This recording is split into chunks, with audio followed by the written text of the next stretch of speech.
केली चित्त ममता हिरवी आता झालो निर्भय बळकट धरिले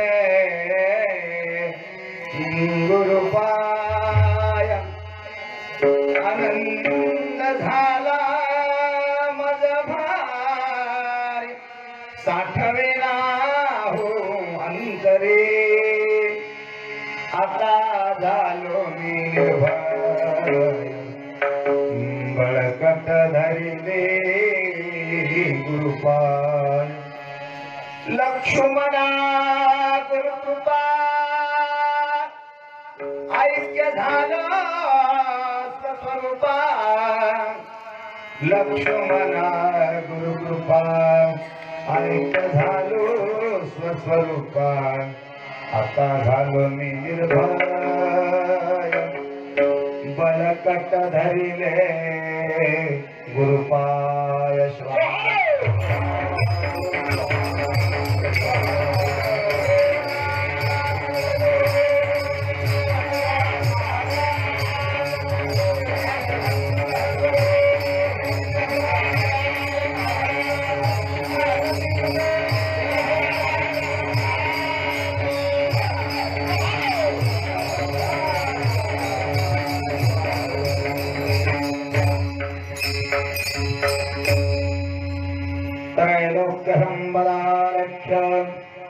समुल्लेखन भित्तये सच्चिदानंद रूपाय शिवाय ब्रह्मणे नमः अमृतार्थं भवनानां या सुविद्या प्रदायिने अहर्निशमहं वन्दे कामेशान् मनोरमां पंचाननतनुभूतान्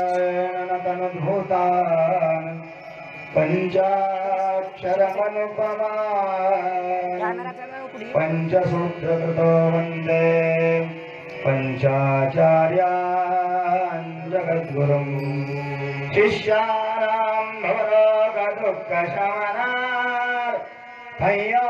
ददाति स्वयं ज्ञानम् आगमसम्मतं शिवमयं तेभ्यः परं श्री गुरु पूज्य श्री शिवलिंगदेव मुनिराट राजूरवासी महान तं वन्दे मणिवाळ पुत्रममलं भक्त्या कृपा सागरं भद्राङ्कुराय भजताम् अभयङ्कराय मोहान्धकाररवये कवये मनोराम कैवल्यकल्पतरवे गुरवे गुरूणां श्रीरेणुकाय गणपाय नमोऽस्तु तुभ्यं जय जयादि सदाशिवा परब्रह्माद्वयानन्दमय भवान् नमो देवादिदेवाय परमेश्वरा जगद्गुरु आदि नमो श्री गुरुराय सद्गुरु शिवलिंग शिवाचार्य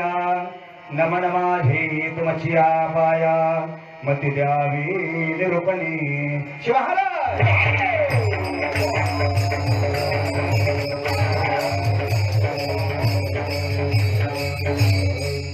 सद्गुरुने कृपा केली या पवित्र अशा ऋषी मुनींच्या पावन भूमीमध्ये संजीवन समाधीस्थ असलेल्या हौगी स्वामी स्वामीच्या नगरीमध्ये परमादरणीय परमाख्य प्रमाण पारावार पारदृष्टे राष्ट्रसंत सद्गुरु शिवलिंग शिवाचार्य महाराज आपली सर्वांची गुरुमाऊली यांचं 83व श्रावण मास तपो अनुष्ठान त्या निमित्ताने हा भव्य आणि दिव्य सोहळा आणि त्यातलं हे शेवटचं कीर्तन माझ्यासारख्या सामान्य भाविकाच्या वाट्याला आलेलं आहे। हाती निवडलेला अभंग शिवयोगी संत शिरोमणी मनमथ माऊलींच्या प्रभावळीतील अग्रगण्य संत ज्यांच्यावर परसिद्ध महास्वामीजींचा वरदहस्त आहे, ज्यांच्यावर परसिद्ध महास्वामीजींची कृपा झाली असे शिवसंत लक्ष्मण महाराज त्यांच्या वाङ्मयातील हा अभंग महाराजांना गुरुच्या संबंधाची अनुभूती आली. ती अनुभूती अभंगाच्या माध्यमातून महाराज अभिव्यक्त करतात.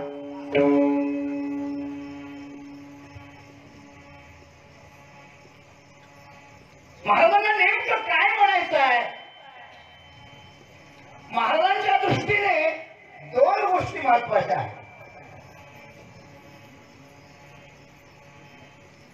एक गुरु महत्वाचा आहे आणि नुसता गुरु महत्वाचा असून भागत नाही, तर गुरु महाराजांची कृपा महत्वाची आहे. दोन गोष्टी अतिशय महत्वाच्या आहेत. मग ती कृपा प्राप्त करून घेण्यासाठी काय करावं लागतं? मानवी जीवनाचं फलित कृपा या शब्दात आहे. मानवी जीवनाचं आउटपुट कृपा या शब्दामध्ये आहे. साधू लोक, संत लोक, जपी लोक, तपी लोक या श्रावण महिन्यामध्ये तपश्चर्या करतात. किम कारणम? आमची 1 महिन्याची तपश्चर्या आहे, काही लोकांची 4 महिन्याची तपश्चर्या आहे, चातुर्मास.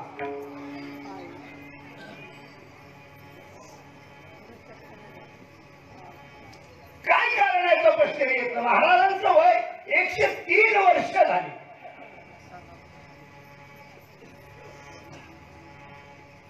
काय कारण आहे?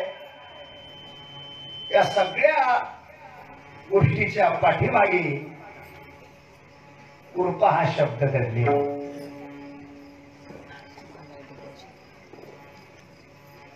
महाराजांना विचारलं, आता बरं झालं की आता काय करायचंय? महाराजांनी सांगितलं, मी एक सूत्र सांगतो तुला.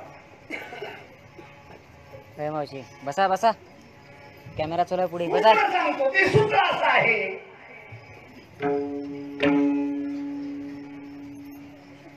एका साधूच्या, एका सत्पुरुषाच्या, एका योग्याच्या जीवनामध्ये त्याच्या जीवनातून तपश्चर्या जर बाजूला काढली तर काय शिल्लक राहतं? तुमच्यात आणि आमच्यात काय फरक आहे? काय अंतर आहे? शास्त्र सांगतो ना, तपसा किंन सिद्ध्यन्ति. या शब्दामध्ये एवढी व्याप्ती आहे, काय साध्य होत नाही तपश्चर्येने. म्हणून पहा, आपल्याकडे परंपरा आहे, सामान्यातला सामान्य माणूस या श्रावण महिन्यामध्ये तपश्चर्येत असतो. त्याचे प्रकार आहेत. कुणी मासिक तप करत असेल, महिनाभर अन्नाचा त्याग करत असेल, कुणी एक भुक्त असेल महिनाभर, कुणी पाक्षिक वृत्त म्हणजे प्रदोष करत असेल, कुणी मासिक साप्ताहिक वृत्त म्हणजे सोमवार करत असेल. पण प्रत्येकाची छोटी मोठी का होईना तपश्चर्या आहे. आता श्रावणामध्ये काय काय महत्वाचं आहे? श्रावण महिना कशासाठी आहे?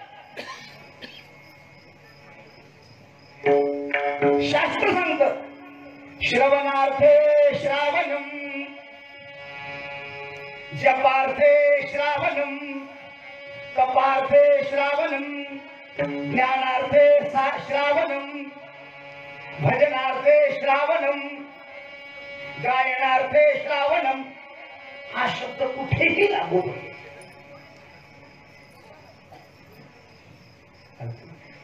सिद्धांत शिखामणी तप शब्दाची व्याख्या सांगून जातो. तप कशासाठी? शिवार्थे देह संशोष तपः.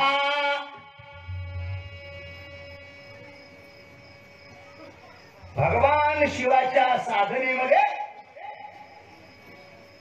आपला देह झिजवणे या नाव तपश्चर्या. साधनेसाठी देह संशोषस्तपहा,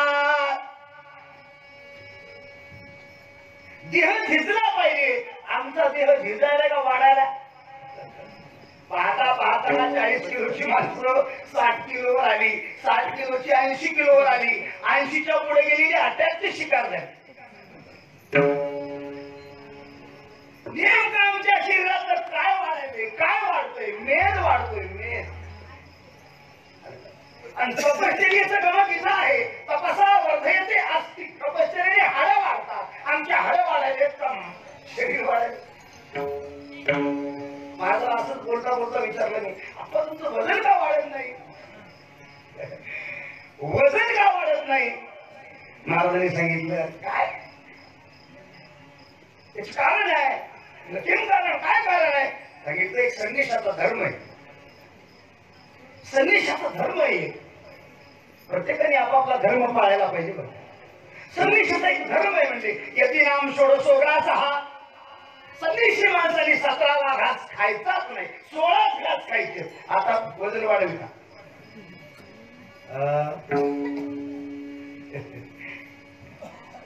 संदेशाचा नियम आहे. 16च घास खायचे. वजन वाढेल का? अजिबात नाही. त्याच्यात पुन्हा पत्ती आहे, त्याच्यात पुन्हा विधी आहे. विधी, त्या विधीच्या पाठीमागे शास्त्र आहे. आपण शास्त्रापासून दूर आहोत. धर्मापासून, धर्माचारापासून, कुणाचारापासून, परंपरेपासून दूर आहोत. त्या लोकांनी मला असं घट्ट आवळून धरलेलं आहे. तडजोड नाही. अनुष्ठान म्हणजे कसं? संकल्पित पूजा असते. मला विचारलं या वर्षीचं अनुष्ठान कशासाठी आहे? नैसर्गिक आपत्ती निवारणार्थे. लोक पाणी पाणी पाणी करायचे. बरेच लोक आमच्याकडे येतात, महाराज यावर्षी तुमच्या पंचांगात पाणी आहे का नाही? बघा, मी म्हणलं बाबा हे पंचांग हे कर्कळ फिरून पाणी आहे का नाही? बरेच लोक विचारतात पंचांगात पाणी असते का?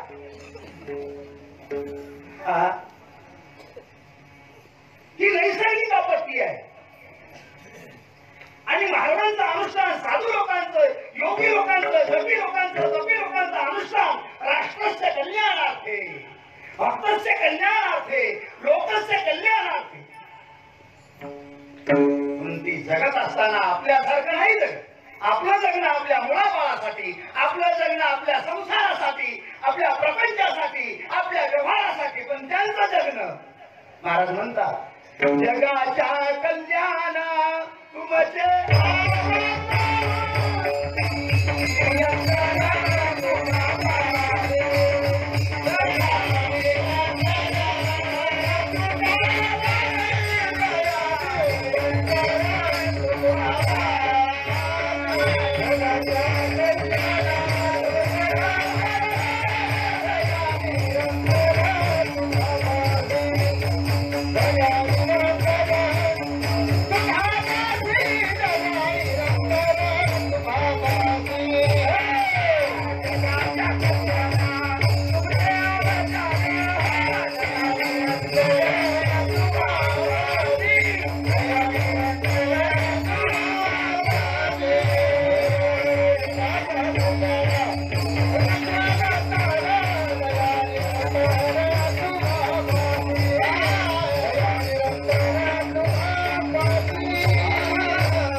दया निरंतर तुम्हावास जगाच्या कल्याणा तुमचे अवतार. महाराजांच्या जीवनाचा अभ्यास करा, महाराजांच्या जीवनाचं चिंतन करा. काय स्वतःसाठी काय?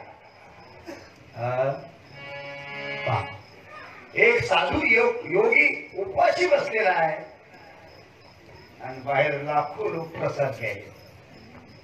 काय समीकरण आहे पहा, काय सूत्र आहे. लाखो नाही कोटी लोक. आणि काय आनंद आहे पहा. आनंद कशात आहे? त्यांच्या तपश्चर्येत. ते तपाला बसले म्हणून आपल्याला आनंद आहे. भजनाचा आनंद, चिंतनाचा आनंद, नामस्मरणाचा आनंद, कीर्तनाचा आनंद, शिवपाठ सगळ्याच गोष्टीचा आनंद. अवघा आनंदी आनंदी आनंद अवघा सगळीकडे आनंद आहे. आता आपण किती घेतो हा ज्याचा त्याचा भाग आहे. कुणाकडे पळी आहे, कुणाकडे चमचा आहे, कुणाकडे भगोन आहे, कुणाकडे भांड आहे. आपल्या मापात किती बसत, सगळीकडे आनंद आहे.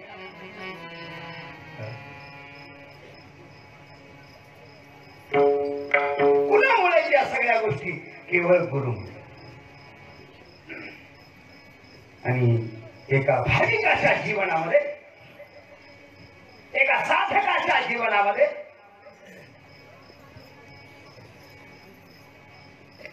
तपश्चर्या महत्वाची आहे. आता तपार्थी श्रावण, पुढे जपार्थी. जपार्थी जप चालू आहे. जप शब्दाची व्याप्ती सांगितली का सुभाषितकारांनी. जकारे जन्म विच्छेद, पकारे पापनाशकः, तस्मात् जपीति प्रोक्तो जन्म पाप विनाशकः. तपाला बसले म्हणजे काय करतात? जप करतात. तपानंतर जप. तपः जपः ज्ञानम ध्यानम पूजनम इति पंचयज्ञः. 5 यज्ञ सांगितले. आणि जप आपल्यासारखा नसतो. नकारावर ताबा मिळवायचा, मकारावर ताबा मिळवायचा, शिकारावर ताबा मिळवायचा, वाकारावर ताबा मिळवायचा, एकारावर ताबा मिळवायचा, त्याच्या संपुटी असलेल्या ओंकारावर ताबा मिळवायचा. याला म्हणतात जप, जपसिद्धी. आणि अनुष्ठानात या 2 गोष्टी अतिशय महत्वाच्या असतात, जप आणि तप. पुढे आहे ध्यानम. तपः कर्म जपो ध्यानम ज्ञानम चैत्यनुपूर्वकम. आचार्य सांगतात त्या 5 गोष्टी महत्वाच्या आहेत आणि त्या 5ला 5 अनुष्ठानात चालू आहे.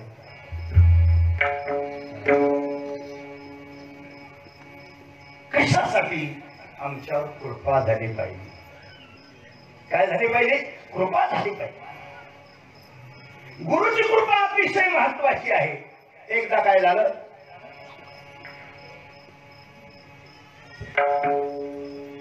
उद्दालक महर्षींनी आपल्या पुत्राला अध्ययनासाठी पाठवलं.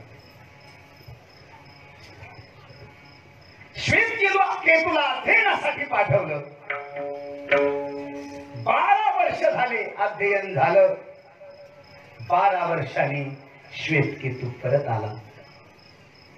महाराजांनी विचारलं, उद्दालक महर्षींनी विचारलं, बाळा श्वेतकेतूला विचारलं, बाळा काय काय शिकलास? बाबाजी सगळं मीमांसा झाली, वेदांत झाला, न्याय झालं, सांख्य झालं, योग सगळं झालं. काहीच शिकायचं शिल्लक राहिलं. महाराज म्हणतात तो काही राहिलं का? ते अजिबात काही राहिलं नाही. म्हणजे या सगळ्या बोलण्याच्या पाठीमागे जसा जसा हा मुलगा बोलत होता, उद्दालक महर्षींना कळत होतं, अरे गड्या कुठेतरी गोष्ट बिघडली. त्याच्या बोलण्याच्या पाठीमागे अहमाविका दिसते, अहंकार दिसतो. आणि जिथे जिथे अहंकार येतो ना, तिथे तिथे दुःख असते. अहंकार सकल ज्ञानाला मातीत घालतो. आता काव्य क्षेत्रामध्ये अहंकार सांगतो तुम्हाला. काव्य क्षेत्रामध्ये महाकवी कालिदासाची अस्मिता वेगळी आहे, कालिदासाची महती वेगळी आहे, कालिदासाची ख्याती वेगळी. जिकडं तिकडं कालिदासाला महाकवी म्हणून संबोधलं जातं.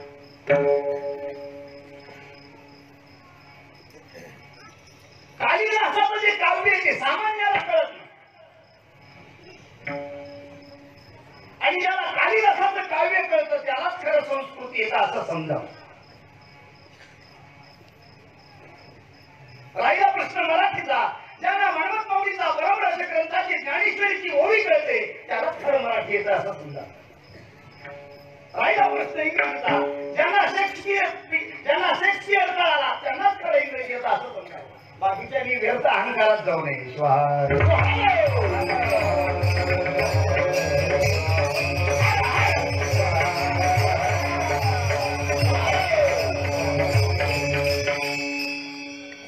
कालिदासाला महाकवी पुरस्कार मिळाला पण बाकीच्याला पचत नव्हता. बाकीचे जे पंडित होते, बाकीचे जे विद्वान होते ते म्हणायला लागले कालिदासच का विद्वान लागून गेला का? माझ्याकडचा अख्ख्या भारताच्या सगळ्याच विद्यापीठाच्या डिग्री आहेत, तोच काय पंडित लागून गेला का? तोच काय विद्वान लागून गेला का? त्यालाच कस काय महाकवी पदवी दिली? मग हा अहंकाराने ग्रासलेला एक पंडित, अहंकाराने ग्रासून गेलेला एक पंडित म्हणला कालिदासाचा पराभव केल्याशिवाय पाणीच पिणार नाही. अहंकार सांगतो तुम्हाला, कालिदासाचा पराभव केल्याशिवाय पाणीच पिणार नाही. निघाला कालिदासाचा पराभव करण्यासाठी, त्याच्यासोबत वाद करण्यासाठी निघाला. योगायोगाने भोजराजाच्या नगरीमध्ये कालिदास प्रधान होता. हा निघाला कालिदासाची दोन हात करण्यासाठी. अहंकार वाढलेला, बदल चालत गेला. पूर्वीच्या काळी नगराला तटबंदी असायची आणि एकच द्वार असायचं. योगायोगाने याला तिथे पोहोचायला 9 वाजले रात्रीचे आणि 8 वाजता दार बंद. बसला बाहेर, रात्रभर बेचैन का? कधी कालिदासाला भेटेल, त्याच्याशी वाद करीन, कधी त्याचा पराभव करेन. झोपला नाही रात्रभर. या रंगावर त्या रंगावर अहंकारी माणसं, त्यांची वृत्ती विचलित होते आणि तडफडत राहतात. रात्रभर झोपला नाही आणि मग सकाळी 4 वाजता उठला. अभ्यासू लोक, ज्ञानी लोक, साधक मंडळी सकाळी 4च्या नंतर झोपत नसतात. लक्षात, 4च्या नंतर झोपत नसतात. 4 वाजता उठला ब्राह्मी मुहूर्तावर. योगायोग असा, गावाच्या बाहेर फुलाचा बगीचा होता आणि त्या फुलाच्या बगीच्यामध्ये छोट्या छोट्या मुली सकाळी सकाळी फुलं तोडण्यासाठी आल्या. त्याच बागेत त्याचा मुक्काम. स्नान झालं, पूजा झाली, दार उघडायला अवधी होता. त्या छोट्या छोट्या 7-8 वर्षाच्या मुली असतील, त्यांच्याकडे पाहिलं आणि याला राहवलं नाही. त्या मुलींच्या जवळ गेला. त्या फुलं तोडत असताना एकमेकाला बोलत होत्या, पण त्या मराठीत बोलत नव्हत्या. कारण त्या मुली कुठल्या होत्या? ज्या नगरामध्ये कालिदास राहतो त्या नगरातल्या मुली होत्या. एकमेकाला संस्कृत भाषेत बोलत होत्या. हा पंडित त्यांच्याशी गेला आणि याने संवाद साधण्याचा प्रयत्न केला. पण हा पंडित असल्यामुळे पंडित लोकांना कुठेही आपलं पांडित्य गाजवावं वाटतं. हा गेला आणि त्या मुलींना विचारतो. त्या मुलींना विचारलं यांनी, त्वं कस्य बालिका भवसि? त्या मुलीला विचारला यांनी प्रश्न, त्वं कस्य बालिका भवसि? असं म्हटल्यानंतर त्या मुलीनं उत्तर दिलं. महाराज, उत्तर दिलं, असं उत्तर दिलं की याला तिथं झोपावंच लागलं. पुन्हा प्रश्न विचारला, त्वं कस्य बालिका भवसि? तू कुणाची कन्या आहेस? त्या मुलीनं उत्तर दिलं, कृष्णमुखी न च वानरी, द्विजिह्वा न च सर्पिणी, पंचभ्रातान पंचानि, कस्याहं कुलबालिका. त्या मुलीनं असं उत्तर दिलं. महाराज, संस्कृत श्लोकात दिलं नाही तर कूट श्लोकात दिलं. आणि कूट श्लोकाचा अर्थ सहजासहजी कोणाला कळत नसतो. आता या पंडिताने ते उत्तर ऐकलं. पुन्हा एकदा सांग बा, कृष्णमुखी न च वानरी, जिह्वान च सर्पिणी पंचभातान पंचाली तस्याहं कुलबालिका. असं उत्तर दिल्याबरोबर सांगा महाराज तुम्ही आता मी कोणाची कन्या आहे. महाराजांचे कपडे भिजले, महाराजांना दरदर घाम आला. सांगता आलं नाही महाराजांना. निघाला होता कालिदासाचा पराभव करायला. आलं का लक्षात? कुठे निघाला होता? कालिदासाचा पराभव करायला निघाला. मात्र या लहानशा मुलीने त्यांचा अहंकार घालवला. महाराजांचा पाळ तूच सांग. आता श्लोकाचा अर्थ आहे का आपल्याला पुढे यायचे, वेळ फार कमी आहे. कृष्णमुखी न च वानरी, काळमुख आहे पण वानरी नाही. काळमुख आहे पण वानरी नाही.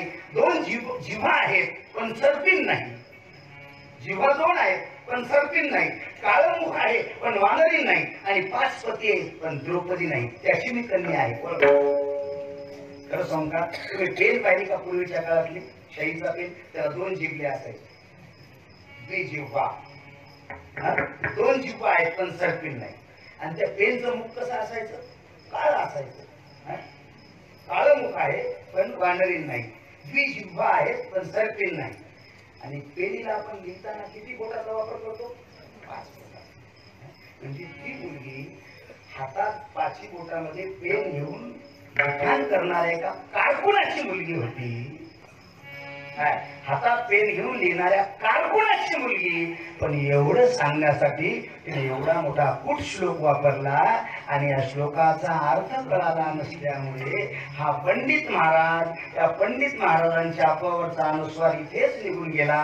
आणि त्यांनी कालिदास पुढेच राहिला. रिव्हर्स गेअर टाकून हा पंडित वापस निघून गेला. काय हे? अहंकार.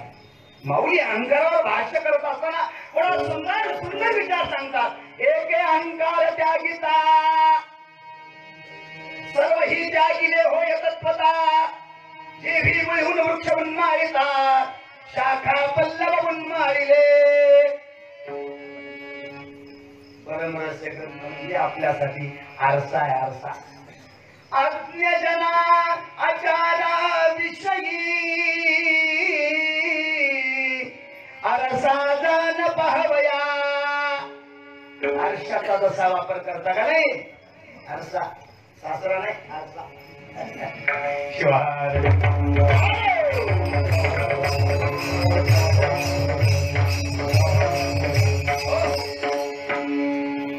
महाराज म्हणतात, जो अहंकारे गर्वित काय उद्गार महर्षींना वाटलं कुठंतरी याला अहंकाराने पछाडलेला आहे. हे शिकलो का? हा शिकलो. वेदांत झाला का? बाबा माझं आता शिकायसारखं काहीच राहिलं नाही, सगळं शिकलो. म्हणजे याला असं म्हणायचं की बाबा मी तुमच्यापेक्षा जास्त शिकलो. आजकाल असं झालंय, बापापेक्षा पोरं हुशार आणि गुरुपेक्षा शिष्य हुशार. बापापेक्षा पोरं हुशार. एक मुलगा प्रवासाला जात असताना वडिलाचा मित्र भेटला. त्याच्या वडिलाचा मित्र भेटला. काका मला ओळखलं का? नाही. अहो म्हणजे मी फलाण्या विश्वनाथ बाप्पाचा मुलगा आहे. तुमच्या मित्राचा मुलगा आहे असं आहे का? चला ना घरी. घरी घेऊन आला. घरी घेऊन आल्याच्या नंतर सांगितलं, काका हा म्हणले हा जो 6 मजली बंगला आहे ना माझाच आहे, मीच बांधला. लगेच घेऊन गेला. मोटरसायकलला किक मारली की 15 एकर जमीन आहे ना मीच घेतलेली. तुम्ही तर पाहता ना माझ्या बापाकडे काय होतं. माझ्या बापाचं आयुष्य लोकांची मजुरी करता करता गेलं. काय होतं माझ्या बापाकडे? माझ्या बापाला कळत तरी काय होतं की जमीन मी घेतली, हा बंगला मी बांधला, हे सगळं वैभव, ही गाडी, हे सगळं माझ्यामुळे आहे. काय होतं बाबा बापाकडे माझ्या? तुम्हाला तर माहित आहे. हो म्हणले काही खरे रे म्हणजे फक्त तुझ्या बापाची एक चूक झाली. तुझ्या बापाकडे बंगला नव्हता, मान्य झालं. गाडी नव्हती, घोडी नव्हती, काहीच नव्हतं तुझ्या बापाकडे, हे मान्य आहे. पण तुझ्या बापाची एक चूक झाली म्हणजे काय, तुला जन्म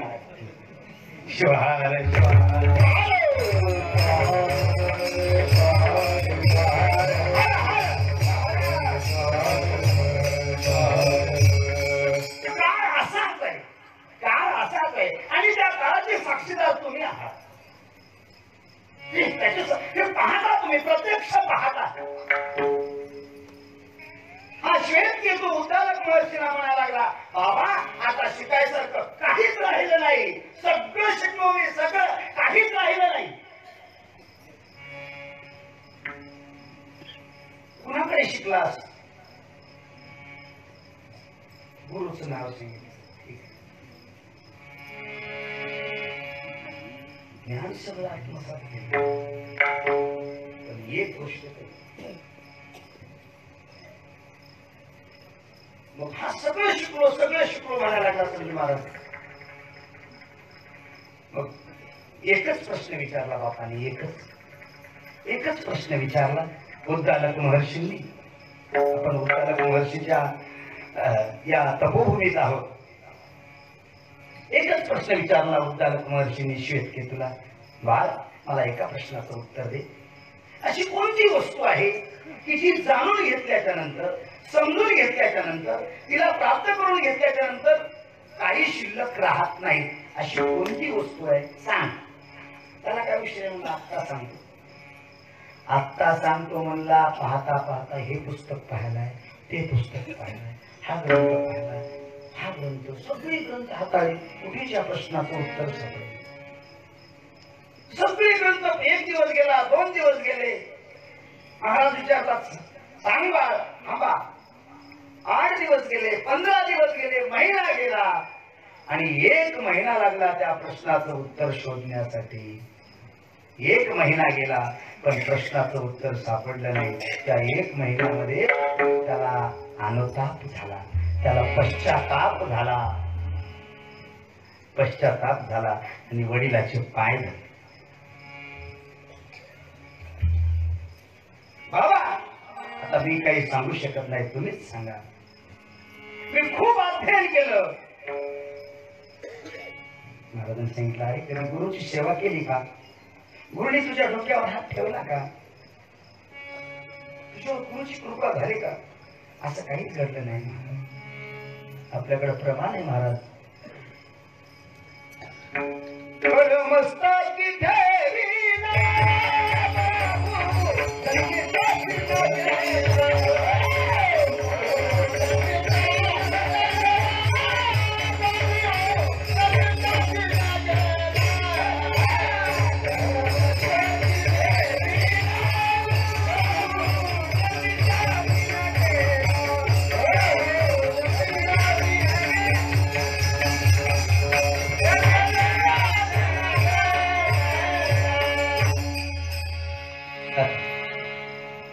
गुरुचा हात मस्तकावर ठेवला. महाराज म्हणतात, होतो काय? शक्तिपात होतो, शक्तिपात. का? अहो गुरुच्या संबंधाने पुढे विचार करायचा आपल्याला. तपश्चर्या करून त्यांचा अवयव ना अवयव पवित्र झालेला आहे. अवयव ना अवयव पवित्र झाला. श्वेतकेतूला विचारलं, बाबा मला काही समजेना, सांगा अशी कोणती वस्तू आहे ती समजून घेतल्याच्या नंतर, जाणून घेतल्याच्या नंतर काही शिल्लक राहत नाही. ते आहे परमात्म स्वरूप, ते आहे अंतिम सत्य, ते आहे सद्रूप, चिद्रूप, अनन्य रूप. पण त्याच्या ते समजून घेण्यासाठी गुरुच्या कृपेची अत्यंत गरज आहे. म्हणून लक्ष्मण महाराज पायी चालत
अज्ञानी.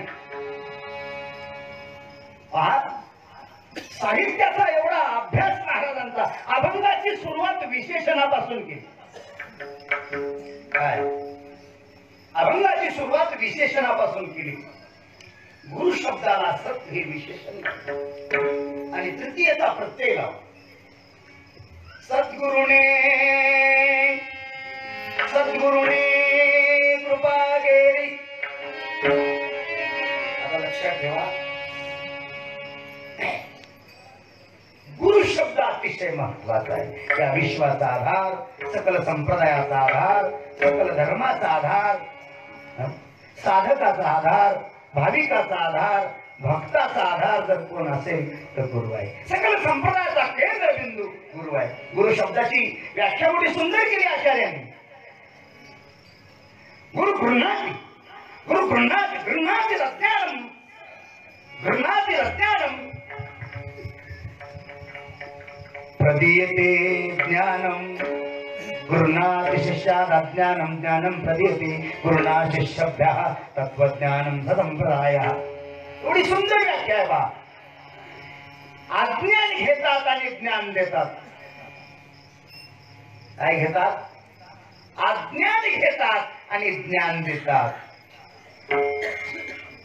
अलीकडे ज्ञान विकत आहे. महाराजाकडचं ज्ञान फुकट आहे. अलीकडे ज्ञान विकत आहे, विकत. मला मोठा स्वाभिमान आहे माझ्या सगळ्या कीर्तनकार बंधूंचा. आमच्याकडे तेवढं लोन नाही आहे, पण पहा एक एक महाराज 7-7 हजाराचा. आमच्या सगळ्या कीर्तनकार बंधूच्या त्यागावर, गुरु महाराजांच्या महात्यागावर हा संप्रदाय उभा आहे.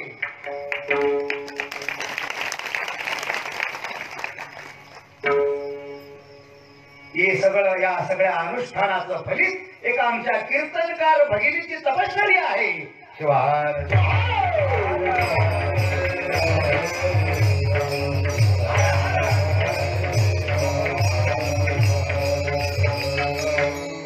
त्यांना विचार नाही कधी सुरू केलं. 1 वर्ष झालं घरी नाही. 1 वर्षापासून घर सोडलं. केवढा आनंद आहे.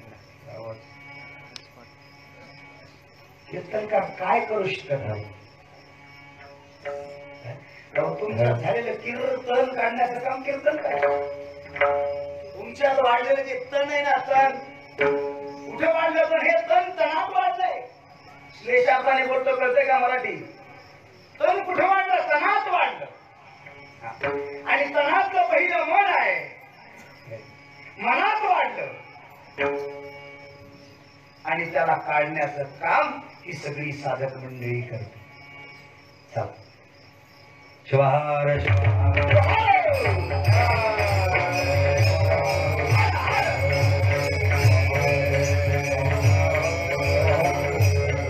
गुरु शब्दाचा व्यापक अर्थ असा आहे, ज्ञानम. अज्ञान घेतात आणि ज्ञान देतात. ज्ञानम प्रति फुकट देतात. शिवदास मोरे एवढं सुंदर सांगितलं. आमचं ज्ञान कुठे? गुरुच्या वचनात आहे. तुझे वचनी अमृत अमृत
तुझे वचनी अमृता वचने अमृत घरों में है। वचनी अमृत गुरुच्या मुखातून बाहेर पडणाऱ्या वचनात अमृत आहे। वचनात हे गुरुच्या मुखातून बाहेर पडणारा शब्दच वचन आहे। आपल्याकडे वचन साहित्य प्रसिद्ध आहे।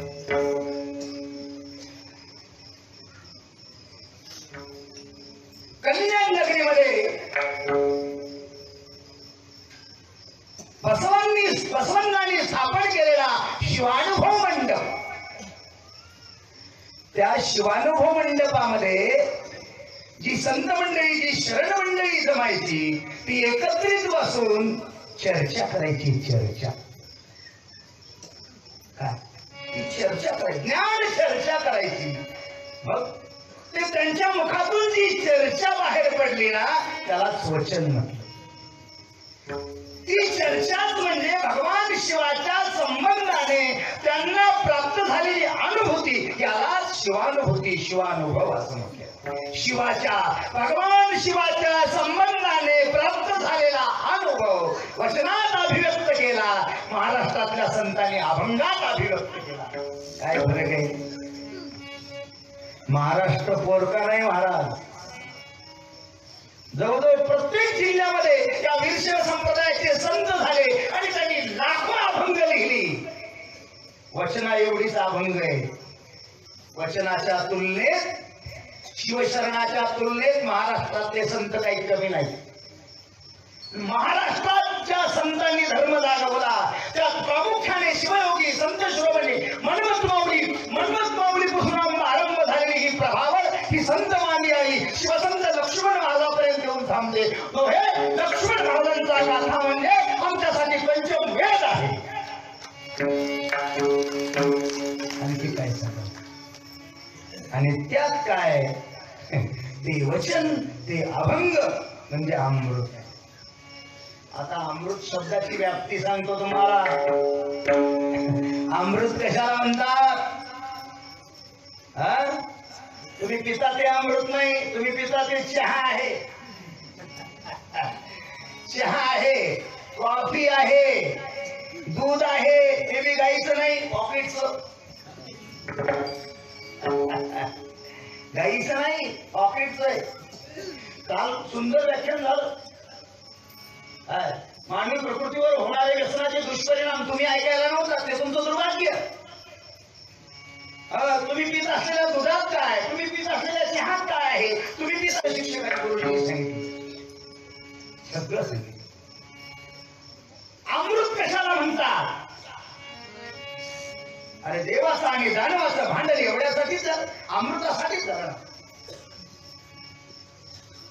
तेवढ्याला म्हणत नाही, वेळ आपल्याकडे खूप कमी आहे। अमृत शब्दाची व्याप्ती अशी आहे जे मृत नाही ते ज्यांना प्यायला मिळालं ते अमर झालं। त्याच अमृतासाठी देवाचं आणि दानवाचं भांडण झालं। आता आम्हाला अमृत पाहिजे, आमचा अमृत कुठे आहे? जेलमध्ये कुठे? आता आमचा अमृत कुठे? उद्या तोंड वासून बसा, उद्या तुम्हाला अमृत प्यायला मिळणार आहे। आलं का लक्षात? नाही तो लढाई के दिन खडे। सीमेवरला सैनिक जसा सज्ज आहे ना, सावध आहे ना, अशी नजर लावू नये शत्रूवर, एवढा सावध आहे सैनिक। थोडी ही संवेदना जाणवली लगेच चालू आहे शूटिंग। उद्या तुम्हाला अमृत प्यायला मिळणार आहे, तोंड वाचून बसा। चातक पाहतो ना, आकाशाकडे पाहतो। कृष्णकांत सातकाला पाण्याची ओढ आहे, क्षीर सिंधू तीरी सातकाचे परिमेघा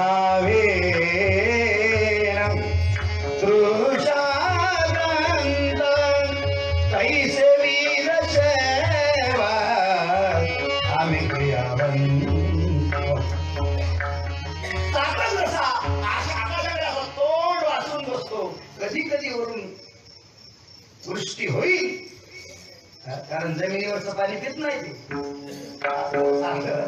साखर जमिनीवरचं पाणी पित नाही, पण एकमेव पृथ्वीवरली जात अशी कुठलंच सोडित नाही, कुठलंच सोडित नाही. त्या संबंधी आपण बोलू नये.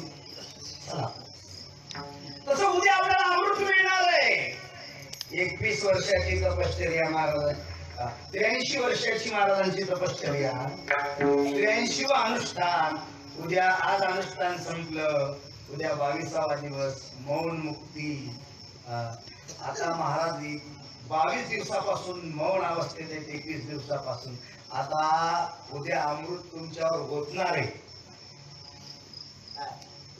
उद्या तुम्हाला अमृत देणार आहेत, त्यांच्या मुखातून बाहेर पडणार अमृत, गुरुच्या वचनात असलेला अमृत उद्या प्यायला मिळणार आहे. आधी रट्टावून जेवून बसू नका, त्याला जागा ठेवा, जागा. काय सांगतील महाराज असे मौल्यवान अमृतासारखे शब्द. आमचं अमृत कुठे आहे? गुरुच्या मुखात. आणि दान केलं असेल, कुणी जेवाय वाढायचं काम केलं असेल, कुणी स्वयंपाक करायचं काम केलं असेल, हे सगळे मंडळी अधिकारी झाली, अधिकारी. आणि उद्या आम्हाला अमृत मिळणार आणि त्याचे अधिकारी आहे. का? जगात अमृत कशाला म्हणतात? जे मृत नाही ते. जगात एकमेव वस्तू अशी आहे जी मृत नाही ती, त्याला शिव म्हणतात. शिव इत्यक्षरद्वयम्. आम्ही त्याचे पुत्र आहोत. अमृतस्य वयं पुत्राः. आम्ही त्याचे पुत्र आहोत. म्हणून खऱ्या अर्थाने अधिकारी आम्ही आहोत. आमचं अमृत कुठं आहे? गुरुच्या मुखात. आणि लक्ष्मण महाराज जशी बालचंद्र स्वामींची कृपा झाली, तशी गुरु महाराजांची कृपा आपल्याला उद्या होणार. लक्ष्मण महाराज म्हणतात ना, सद्गुरूने कृपा केली, माझ्यावर माझ्या सद्गुरूची कृपा झाली. आता त्याचा परिणाम काय आपल्याला पुढे पाहायचा आहे. एकदा भजन करा.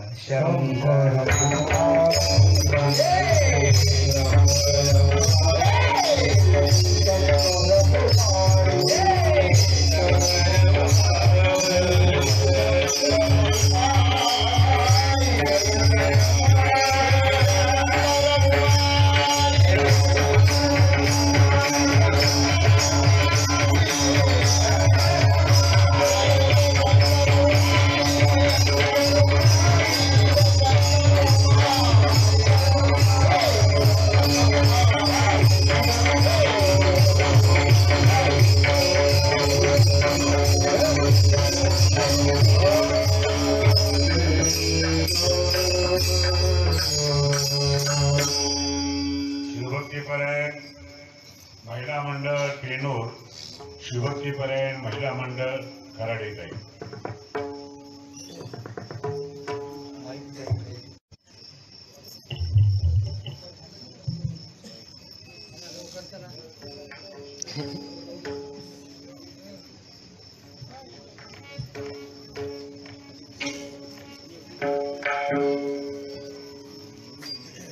हा अच्युतांना, अच्युतांना अजून इकडे चला लवकर.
लक्ष्मण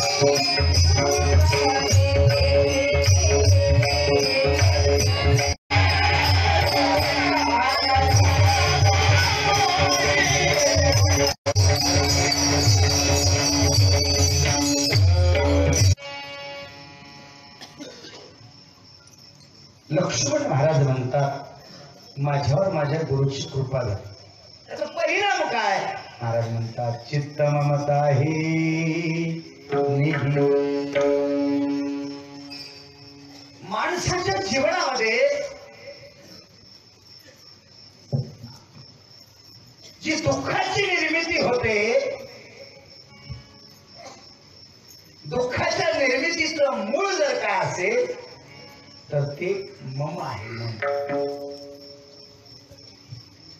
त्याला अहमानिका म्हणतात, ममत्व. रेणुकाचार्य सांगतात दुःखाचं कारण ममत्व.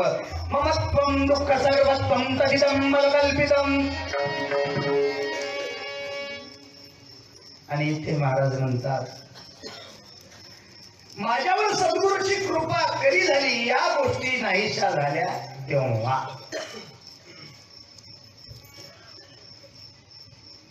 पहिला शब्द आहे चित्त. आता चित्त म्हणजे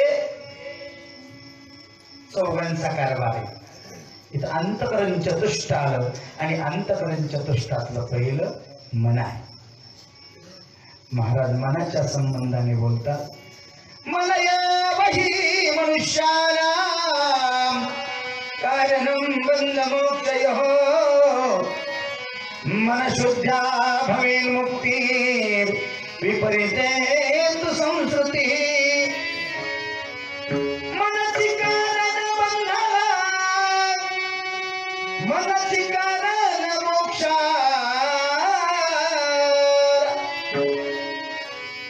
महाराज म्हणतात दोन अवस्थेला कारण मन आहे.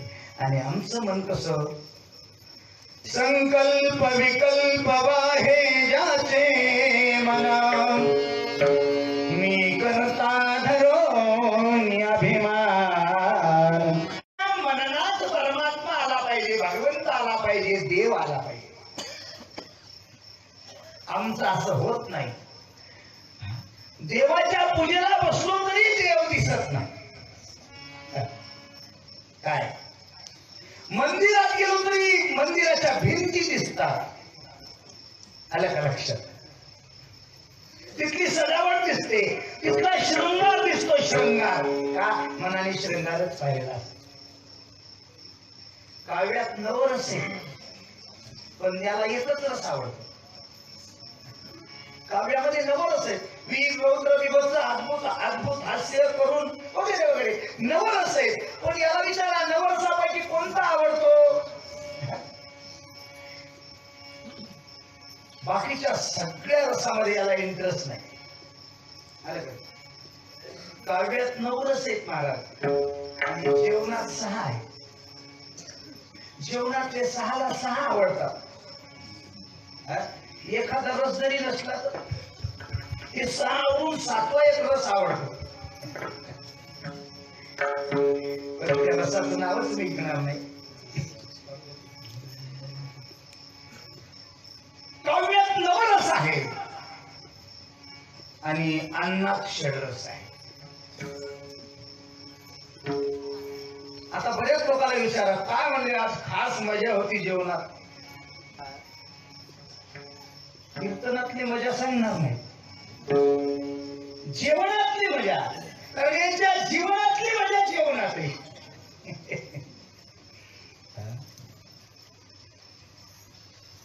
या सगळ्या लीला कुणाच्या आहेत?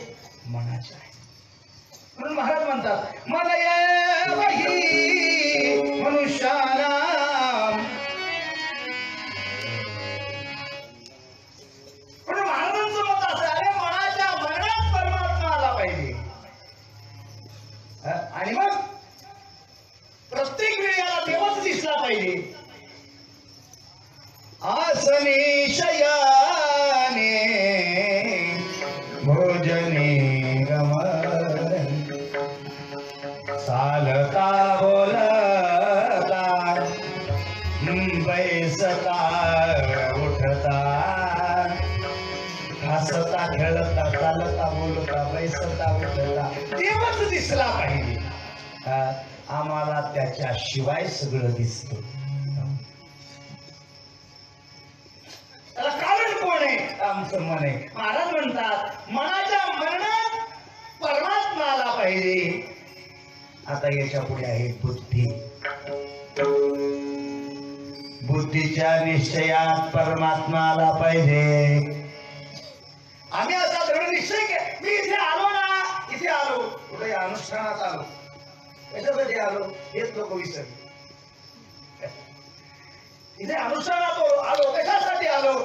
2 टाइम जेवायला, पंखे फिरायला, मंडप आहे झोपायला, बस. म्हणून आता याच्यात 3 पट माणसे आहेत. आता होतात इथे बसलेल्या माणसाच्या 3 पट माणसं आहेत. पण ते 3 पट माणसं आहेत पण त्यांच्या जीवनाचा चित्रपटच वेगळा आहे. त्याच्यामुळे ते इकडे येणार नाही. आम्ही घरी ठरवून यायला पाहिजे. काय मी इथे कशासाठी आलो? नर जन्माचं किम कारण. त्या जन्माचं कारण काय? इथे येण्याचं कारण काय? मला भगवंत, मला परमात्मा, मला देव भेटला पाहिजे. अरे हा संप्रदाय निर्माण केला कशासाठी? देव जोडण्यासाठी. देव जोडे आईसा दाखवा तो.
इकडं तिकडं भटकतोय आम्ही. सापडे ना अर्थानंताचा.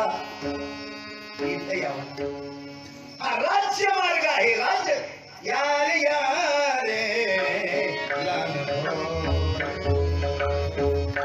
भलते याती नारी नारा येथे साधार विस्तार. सगळ्यांना बोलो हा राज्य मार्ग आहे. हा संतांचा मार्ग आहे. हा संतांचा संप्रदाय आहे. इथे आल्याच्या नंतर आम्ही येतो आणि यायचं कारण विसरतो. आम्ही ठरवायला पाहिजे काय? निश्चय. बुद्धीचा निश्चय झाला पाहिजे. मला परमात्मा मिळवायचा आहे. बुद्धी दृढ निश्चयात मला हा बुद्ध. घड्याळीकडे लक्ष आहे माझं. झालं, वेळ संपला, आता धाव.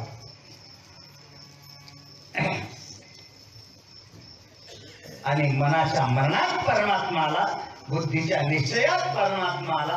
पुढचा अहंकार आहे का महाराज? नाही, राहणार नाही. पण हे अपेक्षित आहे महाराजांना. काय? चित्त ममता ही नेली. झालं काय?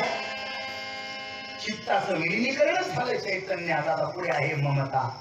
ममता म्हणजे माया. ममता म्हणजे माया. मायेचे 2 रूप आहेत. एक परा, अपरा.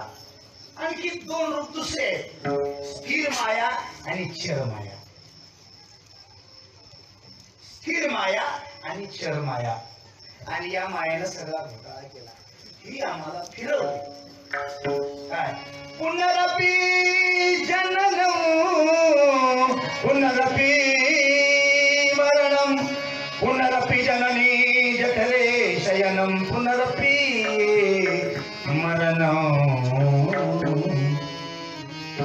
ही माया आहे. स्थिर माया आणि चर माया. आता पहा, जीवाकडेही माया आहे आणि शिवाकडेही माया आहे, जीवाकडेही माया आहे आणि देवाकडेही माया आहे. दोन्ही फरक आहे. माया एकच आहे, व्यक्ती एकच आहे, पण तिचे काय रूप बदलतात. तीच माया जीवाकडे आली की चल होते, चंचल होते, आणि शिवाकडे गेली की स्थिर होते. काय तीच माया एकच आहे, पण ती जीवाकडे आली की चंचल होते आणि याला फिरवते, तिथे फिरवते.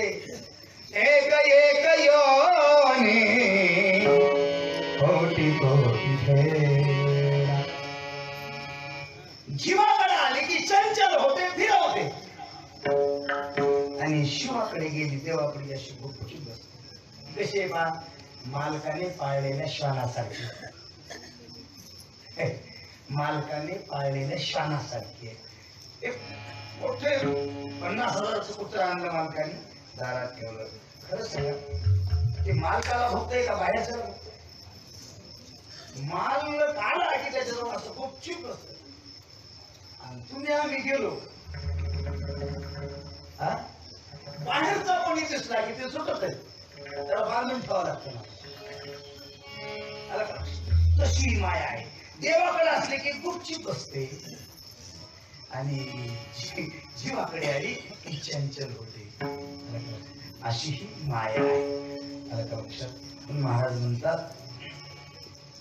गुरुची कृपा झाली की ही चंचल माया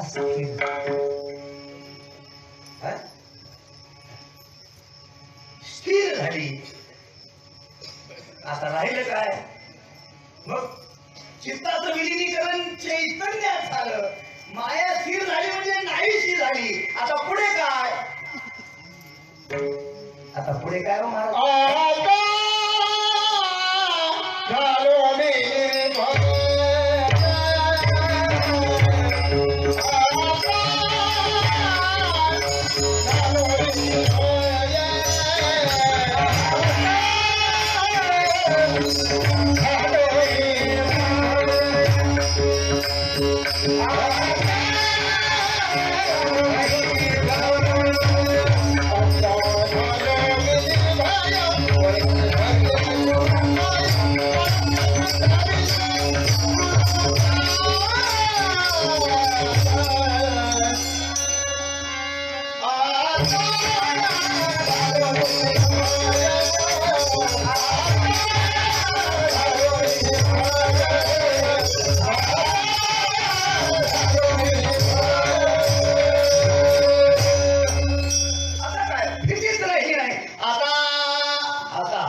शब्द आहे. आता मी निर्भय झालो का?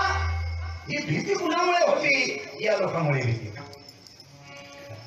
आता तेच नाहीसे झाले, आता भीती उरली नाही. आता झालो मी निर्भय,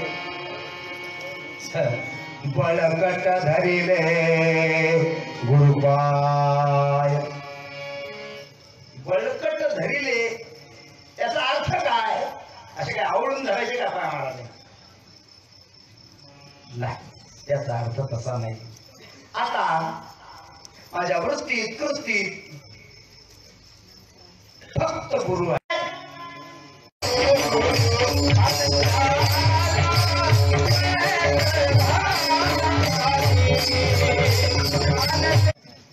त्यांना 80 क्विंटल झाला म्हटलं की याचा आनंद घ्या.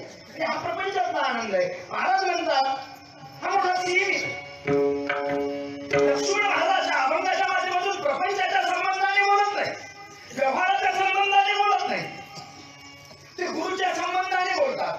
गुरु हे ज्ञान रूप आहे आणि ज्ञानाचा परिणाम काय? ज्ञान हे सत्याच्या निकषापर्यंत घेऊन जातं. सत्य काय? सत्यम अनंतम ब्रह्म. अंतिम सत्य काय? परमात्मा स्वरूप.